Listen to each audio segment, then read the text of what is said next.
त्याग का फल। बहुत पहले की बात है। एक गांव में एक आदमी अपनी पत्नी के साथ रहता था। उन्हें एक बेटा था। उन्होंने उसका नाम चतुर रखा था। वे बहुत ही गरीब थे। चतुर बहुत कम उम्र का ही था, तभी उसके माता पिता मर गए। छोटी उम्र में ही चतुर को नौकरी करनी पड़ी। गांव के कुछ दयालु लोगों ने चतुर की मदद करनी चाही, परंतु स्वाभिमानी चतुर को यह मंजूर न हुआ। उसे किसी की दया नहीं चाहिए। वह एक आदमी के यहाँ गया और उससे नौकरी के लिए बोला। उस आदमी ने उसे 1 पैसा वार्षिक की नौकरी पर रख लिया। चतुर को खुशी हुई कि वह अपने पाँव पर खड़ा है। खाने कपड़े के साथ वर्ष में 1 पैसे मजूरी की नौकरी पाकर उसे संतोष की सांस ली। चतुर खूब लगन से काम करके अपने मालिक को खुश रखने की चेष्टा करता। समय बीतने लगा। 3 वर्ष बीत गए। उसे अपने गांव के साथी याद आने लगे। अपना घर याद आने लगा। उसने अपने मालिक से अपनी मजदूरी के 3 पैसे लिए और अपने गांव की ओर चल पड़ा। उसने कुछ महीनों की छुट्टी ले ली थी। रास्ते में उसे एक बुजुर्ग व्यक्ति मिला। चतुर को देखकर उस बुजुर्ग व्यक्ति ने गिड़गिड़ा कर कहा, सुनो बालक, मैं कई दिनों से भूखा हूँ। मुझे कुछ खाने के लिए दे दो, नहीं तो मैं भूख से मर जाऊँगा। बुजुर्ग की बात सुनकर चतुर ने बहुत निम्न स्वर में कहा, मेरे पास खाने की कोई वस्तु नहीं है। मैं क्या दूँ? मेरे पास मेरी कमाई के 3 पैसे हैं, यही ले लो और कुछ खरीद कर खा लो। उसने अपनी जेब से 3 पैसे निकाल कर उसे दे दिए। चतुर ने जैसे ही आगे बढ़ना चाहा, वैसे ही उसने देखा कि उस बुजुर्ग के चेहरे पर बड़ी बड़ी मूछें निकल आईं। यह देखकर चतुर के होश उड़ गए और वह थर थर काँपने लगा।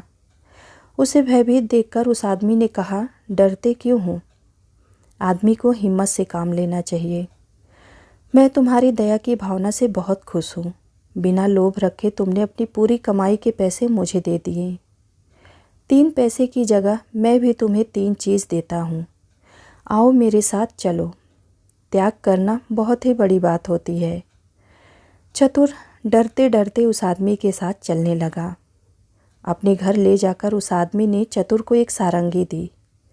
बताया कि इसे तुम जैसे ही बजाओगे तो लोग नाचने लगेंगे।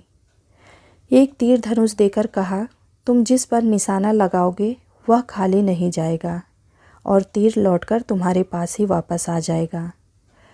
तीसरी चीज़ थी सच्चाई। उस आदमी ने वरदान में सच्चाई दी। बताया कि तुम जो कुछ कहोगे लोग उस बात को सच मान लेंगे। तीनों चीज़ देकर वह आदमी वहाँ से गायब हो गया। चतुर पहले तो बहुत घबराया, लेकिन फिर उसने हिम्मत से काम लिया। थोड़ी देर वह वहीं रुका रहा। इसके बाद चतुर वहाँ से आगे बढ़ा। वह गायब हुआ आदमी काफ़ी देर तक वापस नहीं लौटा। चतुर ने कुछ दूर जाने पर देखा कि एक व्यापारी पेड़ की छाया में विश्राम कर रहा है। उस पेड़ पर एक खूबसूरत सी चिड़िया बैठी थी। उसे देखकर व्यापारी का मन ललचा उठा। उसने कहा, ओह, कोई उस चिड़िया को मेरे लिए मार देता तो मैं उसे ढेर सारे रुपए देता। चतुर ने कहा, आप चिंता मत कीजिए, और उसने निशाना साध कर तीर मारा। वह चिड़िया झाड़ी में गिर गई। चतुर बहुत खुश हुआ।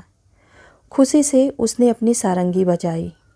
व्यापारी हड़बड़ाकर चिड़िया पकड़ने के लिए झाड़ी में घुस गया। चतुर खुशी से अपनी सारंगी बजाने लगा। सारंगी की आवाज़ पर व्यापारी थिरक थिरक कर नाचने लगा। झाड़ी से उलझकर उसके कपड़े फट गए। वह अधनंगा हो गया। उसके शरीर पर काफ़ी खरोंच लगी थी। उसके खून बहने लगे थे। व्यापारी की हालत देखकर चतुर को दया आ गई। उसने एकाएक सारंगी बजानी बंद कर दी। सारंगी का बजना बंद होते ही व्यापारी का नाचना भी बंद हो गया। व्यापारी ने उसे थैली भर रुपए दे दिए। इनाम पाकर वह खुशी खुशी घर की ओर बढ़ने लगा। व्यापारी को लोभ सताने लगा। हाथ से रुपए निकल जाने के कारण वह हाय हाय कर उठा। कुछ सोचकर वह चतुर के पीछे दौड़ने लगा। निकट पहुंचते ही उसने शोर मचाया, यह लड़का सोए में मुझ पर प्रहार करके मेरे पैसों की थैली छीनकर भाग रहा है। गांव वालों, इसे पकड़ो। गांव वालों ने चतुर को पकड़कर मारा पीटा और थाने ले गए।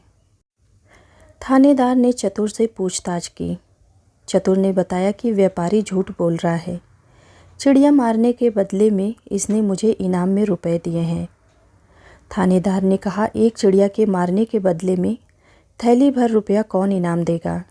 इनाम देने वाले के शरीर में खरोच कैसे लगेंगे? इसके कपड़े कैसे फटेंगे? तुम जरूर चोर हो। यह सोचकर उसने सिपाही से कहा, इसे हाजत में डाल दो। हाजत में बंद करने के लिए सिपाही चतुर को ले चले।